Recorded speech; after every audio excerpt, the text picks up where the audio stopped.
Hey guys, and welcome to the Working Money Channel. So let me just paint you guys a picture. This coming from the Bearable Bull. Institutions are showing that they don't give an shit about the SEC lawsuit. Brad said, there have been 50 new partnerships since the lawsuit. Imagine what happens when we clear this hurdle and we get the clarity. We get more utility, more partners, and I think most importantly for XRP investors, a higher price. Follow the smart money, and I couldn't agree more. There have been a lot of distractions in this space over the last month or so, namely with the SEC lawsuit. There were a lot of investors that got spooked out of the market. Of course, XRP price has suffered because of that. And, you know, when alts were pumping, we did see a bit of a recovery in and around January 5th and 6th. But now, since the market is tumbling a little bit, XRP is also kind of moving downwards, slightly downwards, but mostly sideways here. Trading right now at about 0.253. Now, this kind of pattern doesn't have anything to do with XRP specifically, as I'd mentioned. Bitcoin is also coming down right now, trading at about 30,700. And since the crypto market has been pumping for the last several months, we needed this inevitable break. Ultimately, sellers are taking their profits off the table, and we could see this happen for a while. But what Bearable Bull is suggesting is, I know some people will get rattled because they're seeing XRP price go down. They're not realizing the rest of the crypto market is going down. Let's focus on the prize here. 15 new partnerships since the lawsuit. And think of what we'll get when we get the clarity. Now, this from DJ Peter Vass. Ripple expands in Asia Pacific despite legal uncertainty. So more to that point here. This article talks about how XRP's value has been declining, of course, since the lawsuit. However, there has been more growth in the Asian market. So let me just cover just basically what this is all about. The key takeaways here: XRP is down more than 67% since the US SEC filed an action against Ripple. But despite the massive sell-off, XRP remains one of the most popular digital assets in the Asian Pacific region. And so this article just details some of that for you guys if you're interested. I know it might not seem like there's much excitement surrounding XRP right now if you do live in the United States, but rest assured, the rest of the world is still trading XRP. And, we even saw it here, okay? Boom. After the lawsuit occurred, of course, there was that initial sell-off, and then we found support down here around 22 cents. But then we saw some excitement in the altcoin market, and XRP rebounded despite the fact that the SEC lawsuit basically decimated the price structure altogether. So there still is hope for XRP to rally, but we've got to trudge through this FUD. So I saw this from James. RULEXRP. Ripple Labs sued for XRP cryptocurrency securities violations in wake of the FTC suit. So this has to do with a class action lawsuit that was just filed yesterday, guys, against Ripple Labs. So it is another one. Ripple Labs Inc., Ripple XRP2 LLC, and CEO Bradley Garlinghouse in the Middle District of Florida by a purchaser of the defendant's XRP cryptocurrency over purported securities violations. The plaintiff asserted that since 2013, the defendants sold more than 14.6 billion units of XRP, which are considered securities under federal and Florida state law, in return for cash or other considerations worth $1.38 billion. So we know the details of the lawsuit here. However, according to the plaintiff, the defendants did not register their offerings and sales with the SEC or Florida authorities as required by law. The plaintiff averred that the defendants also did not provide investors with the necessary material information about the XRP offering as required by law. Consequently, the plaintiff alleged that the defendants chose to disregard filing requirements and initiated a vast offering of XRP without registration and made affirmative representations to the investigating public that XRP is not a security when in fact it is. So another lawsuit coming out of Florida, and this sounds like a class action lawsuit. I don't know if this is a coincidence or not, but I also saw this from Michael at Val5 Links. This is utterly ridiculous. A Florida resident is taking on Ripple after losing $50 by investing in XRP last year. Wow. You can't make this stuff up. Now, this sounds like it's a completely different case because they name this plaintiff here. This is Tyler Toomey, a Florida resident, is taking on Ripple after suffering damages from losing $50.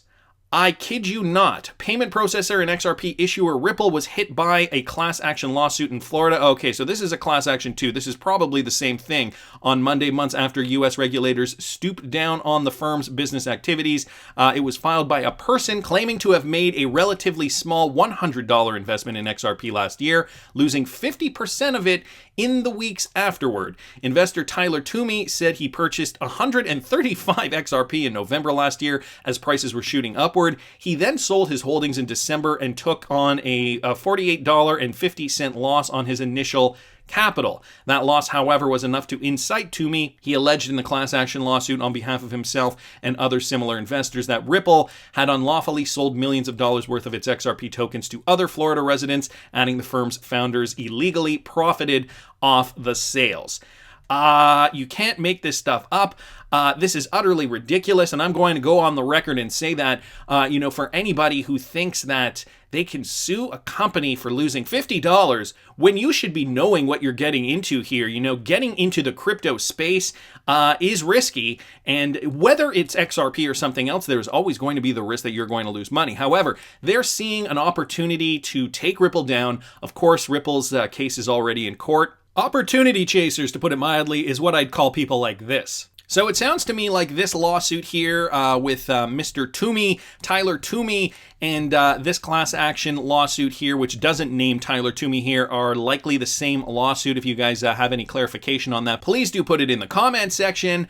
Nevertheless, guys, there's always a silver lining, and I saw this from a few sources here. This coming from XRPCRYPTOWOLF. Ripple token case highlights need for SEC clarity on crypto. This coming from Joseph Hall, guys, partner at Davis Polk and Wardwell LLP, which is a law firm. He specializes in cryptocurrency litigation specifically. DAVIDGOKHSHTEIN also posted this on Twitter as well. So I wanted to give credit both to XRPCRYPTOWOLF and David here for posting this. This is interesting. I'm not going to read the full thing for you guys, but I wanted to give you guys a bit of a heads up as to what Joseph Hall now thinks about the Ripple SEC lawsuit. There have been a few lawyers now that have come out of the woodwork, I suppose. John Deaton is one of them. Jeremy Hogan has made videos on YouTube about this as well. And they're giving their insight as to what they think is going to happen based on what Ripple was doing with XRP and how they think this lawsuit is going to go. Now, spoiler alert, they are very, very confident, both of them. They have lots of reasons why they think that Ripple will succeed in court. And Joseph Hall, I'm going to add Joseph Hall to this list as well. I just read this morning, and he also has a lot of interesting points here that he makes where he thinks Ripple and XRP stand a very, very good chance in court against the SEC. And he basically outlines it in this report. Ripple token case highlights need for SEC clarity on crypto. And, that is his overarching sentiment, I suppose, with regards to this. Now, he goes, into the background here. I'm not going to read this first page and half of this second page, because he basically just goes into the background, talks about the Howey test, talks about how it was created at a different time. Down here, he says, imagine trying to explain what an iPhone is in language your great-grandfather would have understood just after World War II. That's how easy it is to predict which digital assets are securities under the post-war Howey test. The stakes are high for everyone wanting to build business on blockchain technology. If in hindsight, your digital asset is a security, you can expect SEC enforcement action along with fines, restitution, and liability that in a recent case against Telegram Group Inc. topped $1 billion. But I wanted to continue on here, which brings us to the SEC's case against Ripple Labs. The securities law status of XRP, a digital asset used to simplify cross-border payments, was probably always going to be a tough call after Clayton's SEC first laid out its views on how to apply Howey to crypto. This came in a July 2017 report explaining why the agency declined to sue promoters of the DAO, a virtual organization embodied in computer code and executed on a distributed ledger or blockchain. The SEC concluded that the DAO's promoters erred by not registering their digital asset with the agency before selling it to the public, as any issuer of a security must do. But recognizing the commission hadn't yet plainly articulated its views on digital asset, the agency noted that it had declined not to bring charges in this instance, but rather to caution the industry and market participants. So very interesting what they decided to do with the DAO token, and decided not to bring charges in this instance. So by the time the SEC issued its DAO report, XRP had been trading in the crypto markets for several years, and its creator Ripple Labs was a Silicon Valley wonderkind with a hefty private market valuation and a credible business model centered on disrupting an enormous market for interbank funds and transfers. A year later, when Bill Hinman, then director of the SEC's Division of Corporate Finance, said in a speech that the popular cryptocurrency cryptocurrency Ethereum might have been born a security but later morphed into a non-security, it was a fair bet that XRP would get the same treatment. So this is something else that I don't think we talk about enough, the fact that Ethereum could have been a security or was likely a security before, but now we have clarity around Bitcoin and Ethereum, and Ethereum is not now considered a security. So based on that precedent, one would assume, or at least at this time, one would have assumed that XRP would get the same kind of treatment. In other words, maybe there are some issues with early sales of XRP, but at this point, surely XRP itself was in the clear, right? It goes on to say the SEC's decision to bring charges against Ripple Labs for ongoing sales of XRP is thus remarkable on several levels. First,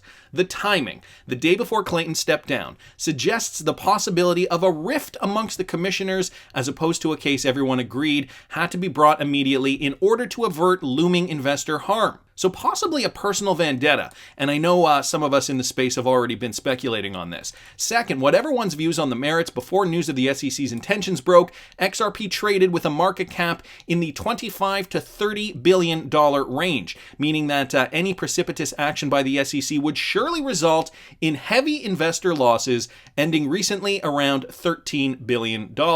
And we can see that now on CoinMarketCap here. XRP obviously has slipped down to the number 5 spot, and the market cap is now trading at about 11.5 billion. You guys can see that over here. So it has declined significantly since the suit, even so far as, coins like Polkadot being able to overtake it by market cap. Polkadot trading at about $15.76 right now, and its market cap is $14.3 billion. But let me continue with this. Finally, and perhaps more interestingly, to the securities bar. Why on earth did the agency bring a case that was considerably less a slam dunk than its previous crypto enforcement actions? Barring a settlement, the Article 3 courts and not the SEC will ultimately say whether XRP is a security. There are plenty of digital assets with more tenuous use cases than XRP, very interesting to note, any of which might have better helped the SEC etch its views into federal case law before taking on a Leviathan like Ripple Labs. So Joseph Hall is saying, none of this really adds up. There's got to be a reason why they did this, when they did, why they did, how they did, based on, previous lawsuits like with the DAO token. They talked about Telegram in here. They talked about the precedent-setting Ethereum and how it was most certainly a security before, but then regulators said no. Today it is not. It is in the clear. So very interesting to note. And the commission does not have an unblemished record when it comes to defending its prerogatives in federal court. It has lost cases centered on its authority to regulate hedge funds, the reach of its regulation, fair disclosure, and its ability to prescribe corporate governance standards, among others. A loss on the merits in the XRP litigation could epically damage the SEC's regulatory project when it comes to digital assets. And I think that this is what it's going to come down to. Digital assets are going to have some sort of classification, whether we have that now or whether they create it. It is not going to be the SEC's responsibility to classify these, I think, at a certain point. Right now, they're looking at them because they're saying, well, they can be classified as securities because they were treated that way based on a test that we created 70, 80 years ago, the Howey test. But today, we're looking at a very, very different beast. And so all this to say, Joseph Hall also very, very confident that Ripple does have a case here.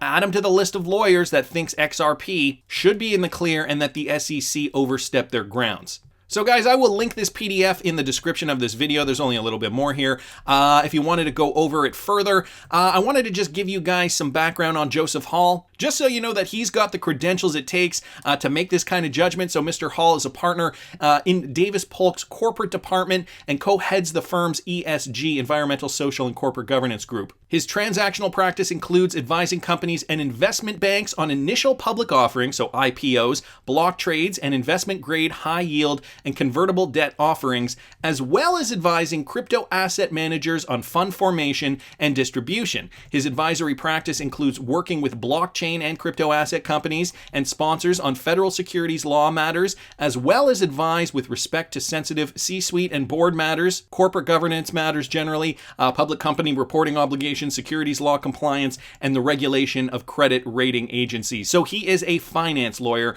with some experience with crypto asset managers. So he is in the know. He does realize that stocks, cryptos, very different things. Also, let's note down here that between 2003 and 2005, 2005. He served at the U.S. Securities and Exchange Commission, and he's putting this out there for everybody to see. Like I said before, add another lawyer to the list that does believe Ripple does stand a chance in court. And this from in-house counsel at Ripple, Stuart Alderati, obviously reposting this David Hall write-up. Quoting some of it, like the trying to explain the iPhone to your great-grandfather. The current approach is also not practical, nor does it lead to good policy, says Stuart Alderati. And he quotes, channeling all secondary trading through regulated intermediaries cannot apply to many digital assets without wholly defeating their utility. RULEXRP boy says, hell yeah, gotta love it. The DOA created in 2016 gets a pass. Meanwhile, XRP was already kicking butt for several years. Makes no sense, especially now when the network is more decentralized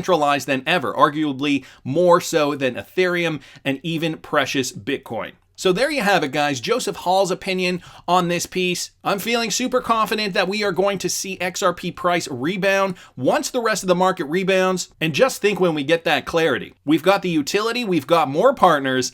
The last thing we're waiting for is price. That's just my opinion, but I want to hear what you guys think. Please subscribe to the channel if you haven't already. Like the video if you like the content I'm providing. I always love hearing your comments. See you in the next one, guys.